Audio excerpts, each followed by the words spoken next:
The Weekly, hosted by the editors of Pro Builder and Pro Remodeler, starts now. So I'm here with Rob Balfanz, the Director of Workforce Development for the Vinyl Siding Institute. Thanks for joining us today. I understand that the Vinyl Siding Institute has some programs to try to attract new skilled workers into the industry. So how do you do that? How do you find good candidates, and especially now in the pandemic? Well, a variety of ways. We've had to, change the way we operate a little bit. A lot of what we're doing now is networking. We're using, we're using social media quite often and more frequently than ever in the past.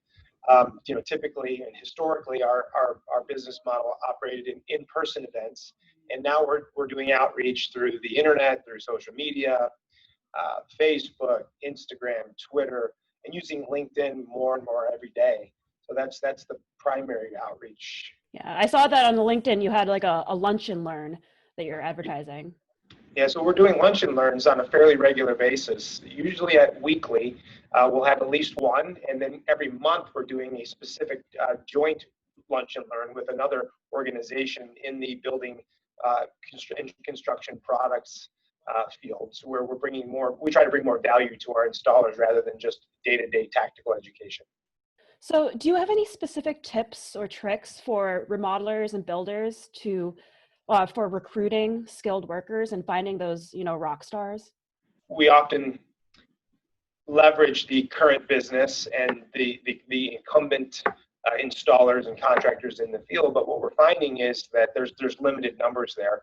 And what we're trying to do is tap into those resources to engage in family and friends. And then also we've gone a step further and we've taken it into the schools. So we're meeting on a fairly regular basis with vocational schools, technical schools in colleges, as well as working with Job Corps, Skills USA, other organizations as well, like NERI, for example, the National Association of Remodeling.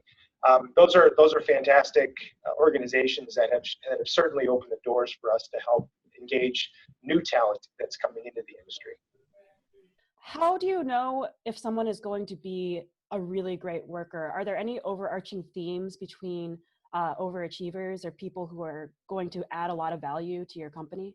Given the current circumstances, we're communicating more over the phone and via text message and via email. So we're finding the ones that follow up very quickly and are very detailed in their responses. There's no lag time in between conversations or communications. We're finding that that's a definite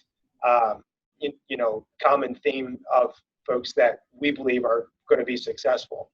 The other ones are the ones that do what they say they're going to do. When they say they're going to show up, they show up. When they say they're going to work, they work. Those are just some of the quick, common threads. But also in our industry, you have to be prepared to work in inclement weather. You have to be prepared to work long days, and you have to be prepared to work, or what we say is make hay when the sun is shining.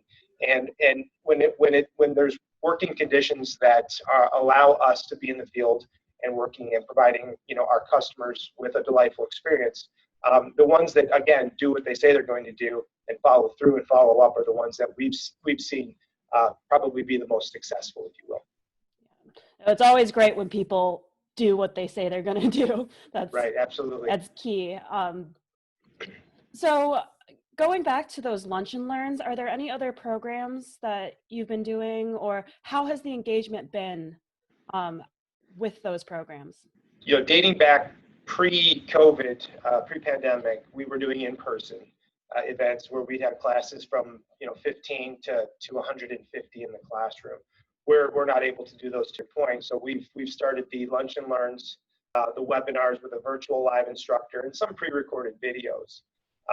We're finding that those were very, very, very successful in the early parts of April, May, and then even somewhat into June. And then as states and regulations started to open up and folks were allowed to go back to work, if you will, the essential workers, we found that the numbers started to tail off a little bit. We were in the hundreds for these lunch and learns, which was, historically that would have not happened during this time frame. In the summer months, in the Midwest, for example, your installers, your contractors, your builders, and developers are in the field. they're working. They're making hay when the sun is shining, as I said earlier. Now we're trying to do more for the installer, do more for the builder and the developer, and be more flexible. So we're offering them at different times. We're trying to hit them at lunchtime as well. And then we're offering the pre-recorded videos later in the evening, actually 24/7 if they'd like. They can access those videos. We'll send them directly to the link, and or they can go to our website. What we're trying to do to maintain that, sustain that, those numbers and the education that we're putting into the field, we're combining the lunch and learns around the lunchtime hour, both Eastern and Central Time, and then also working with other organizations to bring some additional value to our educational offerings. So I also know that a lot of the skilled labor they're Spanish speaking. So is there any bilingual opportunities that you have for some of these more virtual programs or guides online? We do have a Spanish version of our curriculum as well as an English version of our curriculum. And later this year, we're actually looking at growing those, the different languages for our educational experience, so we can provide a more vast amount of opportunities for workers throughout the continental United States and even into Canada. We're working on a French version as well.